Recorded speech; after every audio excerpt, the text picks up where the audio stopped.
ঘটনা কোন দিকে পেশ গেছে আমারে খুলে কাও, তুমি খুলে না কইলে আমি বুঝুম কেমনে? ওই রফিক সাহেবের বুইন আছে না, হ্যাঁ, কোনটা? ওই যে এ তোমার একদিন জরাই ধরছিলে হাত ধরে রইছালা, তোমার লাগে আমার লাগে ঝগড়া বাজলে জারে লইয়া। সাদিয়ার কথা কইতেছো? হ্যাঁ, সাদিয়া। কি হয়েছে? তো ওই সাদিয়া, ওই যে ইয়ের আনিকা ম্যাডামের খুনি আছে না, অর্ণব নাকি, হেল লাগে বলে কি একটা প্রেমের সম্পর্ক না কি বলে হইছে। কি কইতেছো? আরে সাদিয়ার প্রেমিক মরে গেছে বলেই তো আর মাথা খারাপ। আবার হে প্রেম করবার চায় নাকি? নাইরে কয়বার বেলতলা যায়?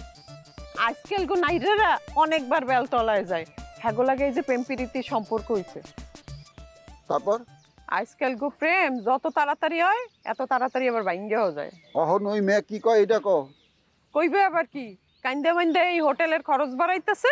কি কইতেছো? কানলে হোটেলের খরচ বাড়বো কে? তোমার মাথার গিলু কি ওই চাউলের পোকে খাইয়ে গেছে, বোঝো না? কান্দে মান্দে যে বালিশের ওষারগুলা নষ্ট করতেছে, কান্দে টেন্দে একেবারে ময়লা বানাই ফেলাইতেছে, এগুলা ধুইতে পয়সা লাগে না? আরে বাবারে বোকার মতো কথা কইতেছো। হোটেলের বালিশের কাভার এরা ধুয়ে দেয় ফ্রি, ধর লাগে আলগা টাকা দেওয়ান লাগে না, বুঝো না? ওই তো মুই একটা কথার কথা কইলাম। কথার কথা যা মুখে আসে তাই কইবে না, মানুষে বোকা মনে করবো।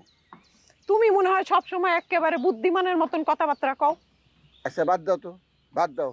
আমরা এমন কথা শুরু করছি, জাউনের কথা বংশাল থেকে বাড়িধারা, যাইতেছি বংশাল থেকে খুলনা। এখন আমারও জবান বন্ধ, তুমিও জবান বন্ধ করো।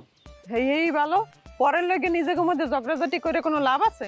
লও যাই। মুখে আঙুল দাও।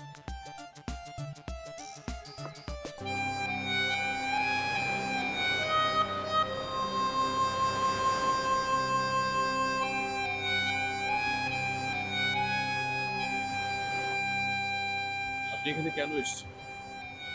কেউ যদি আমার সাথে আপনাকে দেখে তাহলে সেটা আপনার জন্য মঙ্গলজনক হবে।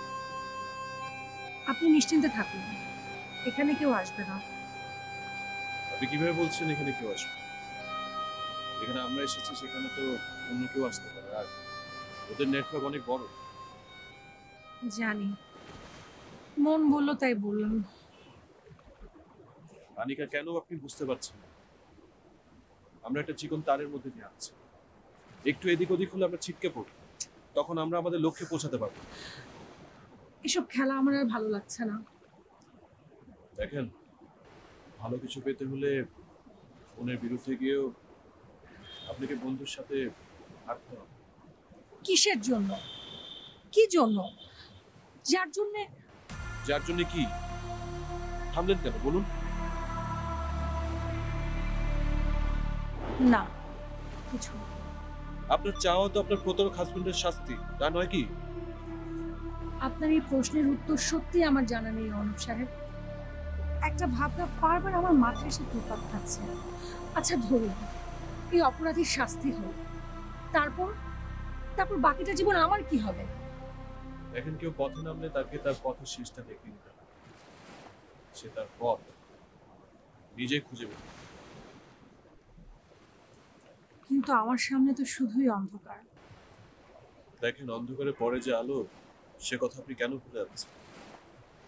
আশায় বুক বাঁধেন, দেখবেন একদিন সবকিছু ঠিক হয়ে যাবে।